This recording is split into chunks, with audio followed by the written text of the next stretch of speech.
ಈ ಬೆಳವಣಿಗೆ ಬಗ್ಗೆ ಏನು ಹೇಳ್ತೀರಿ ಸರ್? ಖರ್ಗೆ ಅವರು ರಾಷ್ಟ್ರೀಯ ಅಧ್ಯಕ್ಷರು. ಹೈಕಮಾಂಡ್ ಅಂದರೆ ರಾಷ್ಟ್ರೀಯ ಅಧ್ಯಕ್ಷರು, ಅದರೊಳಗೆ ಒಬ್ಬರು ಬರ್ತಾರೆ. ಅವರೂ ಒಬ್ಬರು ನಮ್ಮ ಸೋನಿಯಾ ಗಾಂಧೀಜಿಯವರು ಜೊತೆಗೆ ರಾಹುಲ್ ಗಾಂಧಿ ಇವರು ಏನದಾರೆ ಎಲ್ಲರೂ ನಮ್ಮ ವೇಣುಗೋಪಾಲ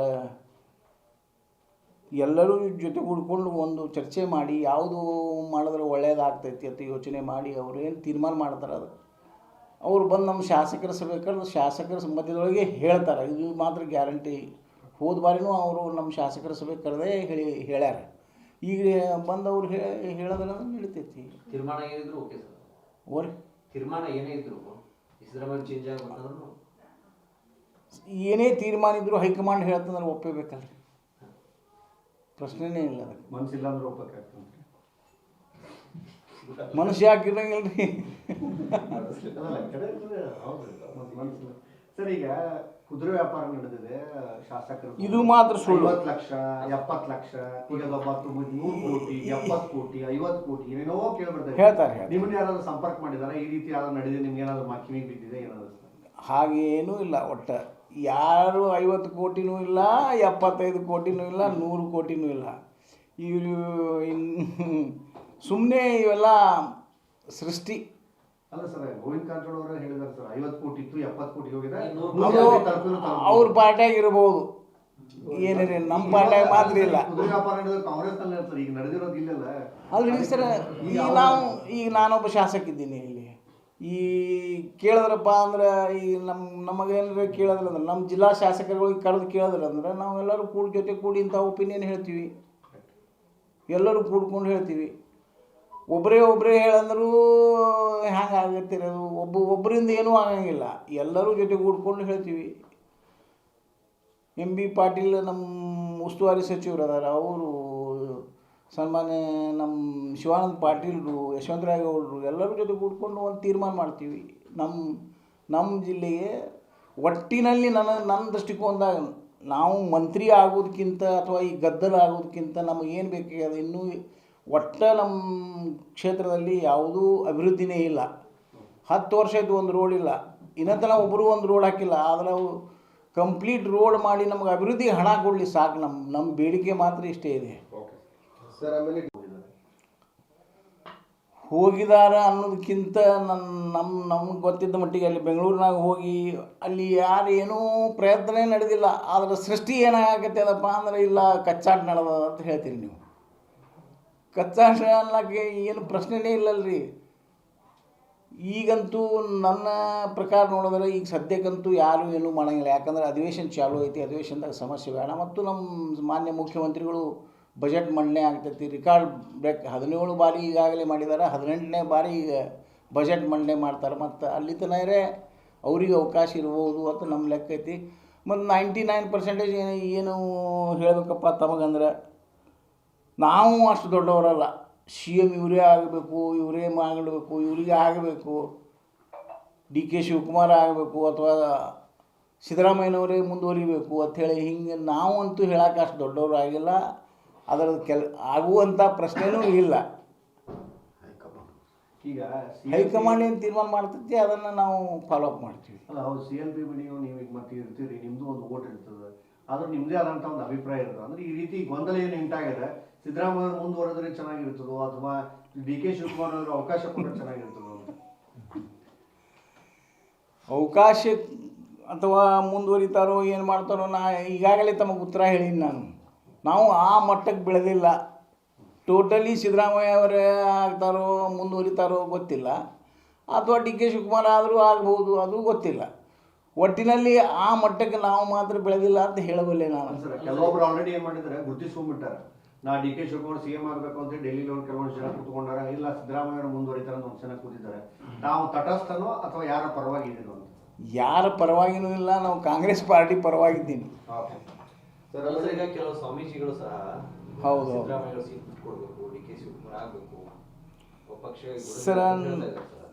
ಸ್ವಾಮೀಜಿಗಳು ಇವರು ಎಲ್ಲರೂ ಕೂಡಿ ಅವ್ರ ಸಮಾಜದ ಅವ್ರ ಸ್ವಾಮಿಗಳು ಅವ್ರ ಕಡೆ ಅವರು ಆಗಬೇಕಂತ ಅಪೇಕ್ಷೆ ಪಟ್ಟರೆ, ಈ ಸಮಾಜದಿಂದ ಕೆಲವು ದಲಿತ ಸಮಾಜಗಳು, ಅಹಿಂದ ವರ್ಗದ ಸ್ವಾಮಿಗಳು ಎಲ್ಲರ ಜೊತೆ ಕೂಡಿಕೊಂಡು ನಮ್ಮ ಸಿದ್ದರಾಮಯ್ಯ ಮುಂದುವರಿಲ್ಲ ಹೇಳ್ತಾ ಇದ್ದಾರೆ ಅವರು. ಅದರ ಸ್ವಾಮೀಜಿಯವರಿಗಿಂತ ನನ್ನ ದೃಷ್ಟಿಕೋನದಲ್ಲಿ ಪ್ರಜಾಪ್ರಭುತ್ವದಲ್ಲಿ ಶಾಸಕ ಭಾಳ ಮಹತ್ವ ಇರ್ತೈತಿ. ಶಾಸಕರ ಬಹುಮತ ಯಾರಿಗೆ ಆಗ್ತೈತಿ ಅವ್ರು ಆಗಬೇಕು. ನಮ್ಮ ಮೀಟಿಂಗ್ ಕರೀಲಿಲ್ಲ ಅವ್ರು ಬೇಕಾದಂಗೆ ನಮ್ಗೆ. ಸರ್ ಇಲ್ಲಿ ಒಬ್ಬರು ಹೇಳ್ತಾನೆ ಇಲ್ಲ ಶಾಸಕರು ಏನು ನಿರ್ಧಾರ ಮಾಡ್ತೀವಿ ಅಂತ ಹೇಳ್ತಾರೆ, ಎಲ್ಲರೂ ಮಾಡ್ತಾರೆ, ಹೈಕಮಾಂಡ್ ಏನು ಹೇಳ್ತಾರೆ ಅದಕ್ಕೆ ಕೇಳ್ತೀವಿ ಅಂತ. ಹಾಗೆ ಶಾಸಕರೇನು ಹೈಕಮಾಂಡ್ ಪಾಲನೆ ಮಾಡೋದು, ಅವ್ರ ಆದೇಶ ಪಾಲನೆ ಮಾಡೋದು ಅಷ್ಟೇನಾ? ಶಾಸಕರ ಮಹತ್ವನೂ ಅದ ಇಲ್ಲ, ಶಾಸಕರಿಗೂ ಮಹತ್ವ ಇರ್ತೈತೆ ಅಲ್ರಿ. ಅವರಿಗೂ ಹೈಕಮಾಂಡ್ನು ಮೀಟಿಂಗ್ ಕರಿಬೇಕಾದ್ರೆ ಹೈಕಮಾಂಡೇ ಕರಿಬೇಕಾಗ್ತೈತಿ. ಈಗ ಶಾಸಕರ ಮೀಟಿಂಗ್ ಮುಖ್ಯಮಂತ್ರಿಗಳು ಕರೆದ್ರೆ ತಪ್ಪಾಗ್ತೈತೆ ಅಂತಾರೆ ಅವರು.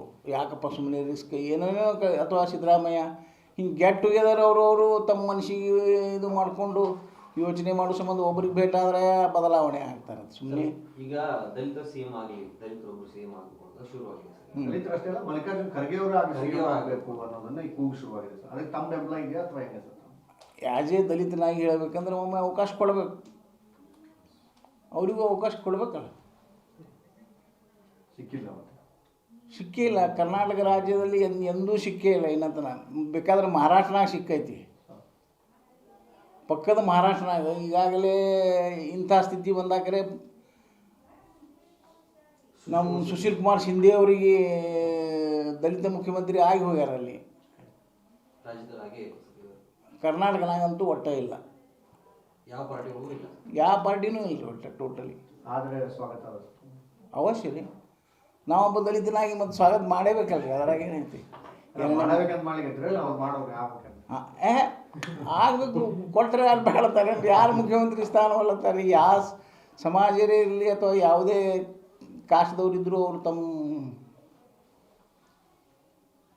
ಸರ್ ಕೆಲ ಸಚಿವರು ಬಹಳಷ್ಟು ಜನ ಶಾಸಕರು ಖರ್ಗೆ ಪರ ಒಲವು ತೋರಿಸ್ತಾ ಇದ್ದಾರೆ. ಆದರೆ ಒಳ್ಳೆಯದು, ನಮ್ಗೆ ಸಂತೋಷ ಅಂತಕ್ಕಂಥ ಶಿವಾನಂದ ಪಾಟೀಲ್ ಹೇಳಿದರು. ಹೌದ್ರಿ, ನಮ್ಮ ಎಲ್ಲರೂ ಹೇಳ್ತಾರೆ ಬರೇ ಅವ್ರು ಮಾಡೋರು ಮಾಡಿದ್ರೆ ಒಟ್ಟ ಆಗ್ತೈತಿ ಇಷ್ಟೇ. ತಮ್ಮದು ಒಲವಿದೆ ಸರ್, ಆಗ್ಬೇಕಲ್ರಿ. ಎಲ್ಲ ಸಮಾಜಕ್ಕೂ ಪ್ರಾತಿನಿಧ್ಯ ಸಿಗಬೇಕಲ್ಲ. ಏನು ತಪ್ಪಿದೆ ಹೇಳ್ರಿ ಸರ್. ಈಗ ಖರ್ಗೆ ಅವರು ಇನ್ನೊಂದು ವಿಚಾರ ಹೇಳಿದ್ದಾರೆ ಸರ್, ಅಂದ್ರೆ ಇವತ್ತು ಈ ಪ್ರತ್ಯೇಕ ರಾಜ್ಯಕ್ಕೆ ನೀವು ನಿಮ್ಮ ಕ್ಷೇತ್ರಕ್ಕೆ ಅನುದಾನ ಕೊಡಿರೋದು ಕೇಳ್ತೀವಿ, ನಾವು ಬೇರೆ ರಾಜ್ಯ ಮಾಡಲಿ ಅಂತೇಳಿ ನಾವೇನು ಅನ್ನಂಗಿಲ್ಲ. ಸುಮ್ಮನೆ ಸರ್ ಜಿಲ್ಲೆ 371 ಸೇರಿಸ್ಲಾಕ ಯೋಗ್ಯವಾದ ನಮ್ಮ ಇಂಡಿ ತಾಲೂಕು ಅಷ್ಟೇ ಅಲ್ಲ. ಇಂಡಿ ತಾಲೂಕು ಯಾಕ್ರಿ, ಎಲ್ಲ ನಮ್ಮ ವಿಜಯಪುರ ಜಿಲ್ಲೆನೇ ಭಾಳ ಮೋಸ್ಟ್ ಇಂಪಾರ್ಟೆಂಟ್. ಅಂದ್ರೆ ಎಲ್ಲ ನಾರ್ಮ್ಸಿಗೆ ಒಪ್ಪುವಂಥ ಜಿಲ್ಲೆ ಯಾವುದೇ ಇದ್ರೆ 371 ಅದು ವಿಜಯಪುರ ಜಿಲ್ಲೆ. ಹಾರ್ಟಿಕಲ್ಚರ್ ಬೆಳೆ ಮಳೆ ಕಡಿಮೆ ಆಗಿದ್ದು ರೆಕಾರ್ಡ್ಸ್ ಎಲ್ಲ ಮೇಂಟೈನ್ ಮಾಡೋದ್ರೆ ನಮ್ಮದೇ ಬರ್ತೈತಿ. ಆದರೆ ನಮ್ಮಲ್ಲಿ ಯೂನಿಟಿ ಇರಲಾರ್ದಕ್ಕೆ ನಮ್ಮ ರಾಜಕಾರಣಿಗಳು ನಿಸ್ವಾರ್ಥದಿಂದ ಹೋರಾಟ ಮಾಡಲಾರ್ಬಿಟ್ಟ 371 ಉಳಿದೈತಿ. ಆ್ಯಕ್ಚುಲಿ ನಾವು ಇದ್ದೀವಿ 371 ಆಗಬೇಕು, ನಮಗೆ ಕೊಡಬೇಕು. ಈಗ ನಮ್ಮೂನೇ ರಸ್ತೆ ನೋಡ್ರಿ, ಈ ಕಲ್ಯಾಣ ಕರ್ನಾಟಕ ಅಂತ ಹೇಳಿ ದುಡ್ಡು ಹೆಚ್ಚಿ ಕೊಡ್ತಾರೆ. ಗುಲ್ಬರ್ಗ ಪಕ್ಕದ ನನ್ನ ಪಕ್ಕದೊಳಗೆ ಕೆಲವು ರಸ್ತೆಗಳು ಬರ್ತಾವೆ. ಅವು ಕಲ್ಯಾಣ ಕರ್ನಾಟಕದವರು ಅವರೆಲ್ಲ ಹಾಕಿದ್ದಾರೆ. ಅವರು ನಮಗೆ ದುಡ್ಡೇ ಇಲ್ಲ. ನಾವು ಹೇಳಿವಿ ನಮಗೆ 371 ಮಾಡಿರ್ತೀವಿ. ನಾವು ಇದ್ದಾಕರೆ ಹೋರಾಟ ಮಾಡಿ ಆ ಬಸ್ ಡಿಪೋ ಮಾತ್ರ ಚೇಂಜ್ ಮಾಡಿದ್ದೀವಿ ನಾವು. ನಮ್ಮ ಮೊದಲ ಇದು ಆ ಭಾಗಕ್ಕಿದ್ದದ್ದು ಈಗ ವಾಯುವ್ಯ ಕರ್ನಾಟಕ ಹಾಕ್ರಿ ಅಂತ ಹೇಳಿ ಇದು ಮಾಡಿದ್ವಿ. ಅಕ್ಷರಶಃ ಹೇಳಬೇಕಾದ್ರೆ ನಿನ್ನೆ ಜಿ ಪರಮೇಶ್ವರ್ ಬಂದಾಕರೆ ನಾನು ಮಾತ್ರ ನನಗೆ ಸಚಿವ ಸ್ಥಾನ ಕೊಡ್ರಿ ಅಂತ ಹೇಳಿಲ್ಲ. ನಮ್ಮ ಕಾರ್ಯಕರ್ತರು ಮತ್ತು ನಮ್ಮ ನಾಯಕರುಗಳು ಎಲ್ಲರೂ ಜಿ ಪರಮೇಶ್ವರ್ ಅವ್ರಿಗೆ ಹೇಳಿದ್ದಾರೆ, ಇಲ್ಲ ಈ ಸರ್ತಿ SC ಒಳಗೆ ನೀವು ಏನಾರ ಪ್ರಾತಿನಿಧ್ಯ ಕೊಡಬೇಕಾದ್ರೆ ಕಟಕದವ್ರು ಕೊಡ್ರಿ ಅಂತ ನಿನ್ನೆನೇ ಹೇಳಿದ್ದಾರೆ ಅವರು. ಯಾಕೆ ಅಂದರೆ ಸಣ್ಣ ಮೈನಾರಿಟಿ ಕಾಸ್ಟ್ ನಮ್ಮದು. SC ಒಳಗೆ ಎಲ್ಲಕ್ಕಿಂತ ಭಾಳಷ್ಟು ಕಡಿಮೆ ಇರುವಂಥ ಜನಾಂಗ ನಮ್ಮದು. ನಮ್ಮ ಜನಾಂಗ ಇನ್ನೂವರೆತನ ನಾ ಒಬ್ಬನೇ MLA ಇದ್ದೀನಿ ವಿನ ಎಲ್ಲಿ ಯಾರೂ MLA ಸಹಿತ ಇಲ್ಲ. ಮತ್ತು ಕೇವಲ ನನ್ನ ಮತಕ್ಷೇತ್ರ ರಾಜ್ಯದಲ್ಲಿ ಎಲ್ಲಿ ಇಲ್ಲ. ಆದರೆ ನಮ್ಮ ಮತಕ್ಷೇತ್ರದಲ್ಲಿ ಅಂತೂ ನನ್ನ ಓಟ್ ಭಾಳ ಆದರೆ ಒಂದು 100 ಓಟ್ ಅದಾವೆ. ನನ್ನ ಸಮಾಜದ ಅಂದರೆ ಒಂದು 100 ಓಟ್ ಅದಾವೆ. ಆದರೂ ಎಲ್ಲರೂ ಜೊತೆಗೂಡಿಕೊಂಡು ನನಗೆ ಪ್ರಚಂಡ ಬಹುಮತವನ್ನು ಕೊಟ್ಟಿದ್ದಾರೆ. ಎಲ್ಲಕ್ಕಿಂತ ಈ ಜಿಲ್ಲೆಯಲ್ಲಿ ಹೈಯೆಸ್ಟ್ ಮತಗಳನ್ನು ಪಡೆದಿದ್ದೀನಿ. ಕಡಿಮೆ ಖರ್ಚು ಮಾಡಿ ಹೆಚ್ಚು ಮತಗಳನ್ನು ಪಡೆದಿದ್ದೀನಿ ಅಂತ ವಿಶ್ವಾಸದಿಂದ ಹೇಳ್ತೀನಿ. ಸರ್ ಏನು ವಿಶ್ವಾಸ ಸರ್ ಕೊಡ್ತಾರಂತೆ ಸರ್ ಹ್ಯಾಂಗೆ ಹೇಳಕ್ಕೆ ಕೊಡ್ತದ್ರಿ ಅವರು ಅದು ನಿಮ್ಗೆ ಬಲ್ಲ ಮೂಲಗಳು ಇರ್ತಾವೆ, ನಿಮ್ಮದೇ ಕಾಂಟ್ಯಾಕ್ಟ್ಸ್ ಇರ್ತಾವೆ, ನಿಮಗೆ ಆ ಭರವಸೆಗಳನ್ನ ಕೊಟ್ಟಿರ್ತಾರೆ. ಯಾಕಂದ್ರೆ ಈಗ ಯಶವಂತರಾಯಗೌಡರು ಕರೆದು ಮೊದಲೇ ಇಲೆಕ್ಷನ್ಕಿಂತ ಮುಂಚೆ ಎಲ್ಲ ಗೆಲ್ಸ್ಕೊಂಡ್ಬಿಟ್ರಿ ನಾನು ಅಂತೇಳಿ ಸಿದ್ದರಾಮಯ್ಯ ಭರವಸೆ ಕೊಟ್ಟಿದ್ದಾರೆ. ಆ ರೀತಿ ನಿಮ್ಗೆ ಯಾರಾದ್ರೂ ಏನಾದರೂ ಭರವಸೆ ಕೊಟ್ಟಿಲ್ಲ? ಹಂಗೇನು ಭರವಸೆ ಅಂತ ಹೇಳಿ ಏನು ನೀವು ಮಾಡೇ ಮಾಡ್ತೀವಿ ಅಂತ ಹೇಳಿಲ್ಲ. ನೋಡೋಣಪ್ಪ, ಪ್ರಯತ್ನ ಮಾಡೋಣ. ಯಾರಿಗಾದರೂ ಅವಕಾಶ ಯಾಕಿದೆ ಅಂದರೆ ನಮ್ಮಲ್ಲಿ SC ಎಡ ಬಲ ಪಂಥೀಯರು ಅಂಥೇಳಿ 2 ಭಾಗ ಮಾಡ್ತಾರೆ ಅವರು. ಅವರಿಗೂ ರಿಸರ್ವೇಷನ್ ಇರುತ್ತೆ, ಒಳ ಮೀಸಲಾತಿ ಪ್ರಕಾರ ನಮಗೂ ರಿಸರ್ವೇಷನ್ ಇರುತ್ತೆ. ಎಲ್ಲರಿಗೂ ನಾವು ಲೆಫ್ಟ್ ರೈಟ್ನಾಗ ಲೆಫ್ಟ್ನಾಗ ಹಾಕ್ತಾರೆ. ನಮಗೆ ಲೆಫ್ಟ್ನಾಗ ಹಾಕೋದ್ರಿಂದ ಎಲ್ಲರಿಗೂ ಕೊಟ್ಟು, ಅಕಸ್ಮಾತ್ ಲೆಫ್ಟ್ನಾಗ ಏನು ಪ್ರಮುಖ ಜಾತಿಗಳು ಲೆಫ್ಟ್ನಾಗ ಬರೋ ಮಾಂಗ ಮಾದರ, ಢೋರ, ಸಮಗಾರ, ಮಚಗಾರ, ಈ ಪ್ರಮುಖ ಲೆಫ್ಟ್ನಾಗ ಬರುವಂಥ ಜಾತಿಗಳು ಇವು ಸಬ್ ಕಾಸ್ಟ್ಗಳು. ಮತ್ತು ಈ ಡೋರ್ನಾಗೆ ಸಬ್ ಕಾಸ್ಟ್ ಬೇರೆ ಬರ್ತಾವೆ, ಮಾಂಗದಾಗ ಮತ್ತು ಬೇರೆ ಬೇರೆ ಸಬ್ ಕಾಸ್ಟ್ ಬರ್ತಾವೆ. ಟೋಟಲಿ ಎಲ್ಲ SCಗಳು ಕೂಡಿ 101 ಜಾತಿಗಳನ್ನು ಕನ್ಸಿಡರ್ ಮಾಡ್ಯಾರ ಅವರು SCಗಳು ಅಂಥೇಳಿ. ಆ SCಯಲ್ಲಿ ನಮ್ಮ ಸಮಾಜಕ್ಕೆ ಆದ್ಯತೆ ಕೊಡಬೇಕು ಅಂದ್ರೆ ಲೆಫ್ಟ್ ರೈಟ್ ಬಿಟ್ಟು ಏನಾರೇ ಕೊಡಬೇಕಾಗಿತ್ತು ಅಂದ್ರೆ ನಮಗೆ ಅವಕಾಶ ಸಿಗಬಹುದು ಅಂತೇಳಿ ನಮ್ಮ ಪ್ರಯತ್ನ ನಾವು ಮಾಡಾಕತ್ತೀವಿ. ಸಾಮಾಜಿಕ ನ್ಯಾಯದಡಿ ಸರಿ, ಒಂದು ಕಡೆ ಸಚಿವ ಸ್ಥಾನಕ್ಕೆ ಶುರುವಾಗಿ ಜಿಗಜಿಣಗಿ ಅವ್ರು ಹೇಳ್ಯಾರ ಈ ಮಾತು. ಮತ್ತು ಅವರೇ ಅದೇ ಅವರೇ ಮಿನಿಸ್ಟರ್ ಇದ್ರಲ್ಲ, ಅವ್ರು ಕಾರವಾರ ಮಿನಿಸ್ಟರ್ ಇದ್ದರು, ನೀರಾವರಿ ಸಚಿವರು ಇದ್ದರು, ಮತ್ತು ಅವರೇ ಜಿಗಜಿಣಗಿ ಅವರೇ ಇದ್ರು. ಆ ಟೈಮಾಗಿ ಹೇಳ್ಬೇಕು ಅವರು. ಈಗ ಯಾಕೆ ಹೇಳ್ತಾರೆ? ಆಗಿದ್ದು ಅದು 2009 ಮಂಜೂರಾಗಿ 2013 ಮುಗಿಬೇಕು ಸರ್.